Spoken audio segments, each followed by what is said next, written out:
एकतर निलेश चव्हाण नामक व्यक्तीला पहिले अटक होणं गरजेचं आहे.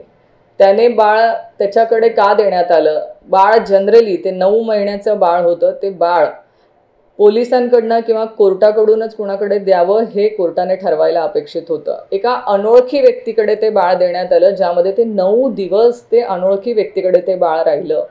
त्याच्या स्वतःच्या सुरक्षिततेबाबतीतचा प्रश्न असताना हे म्हणणं की निलेश चव्हाण यांनी मदतच केलेली आहे हे मला कुठेतरी खटकतं आहे.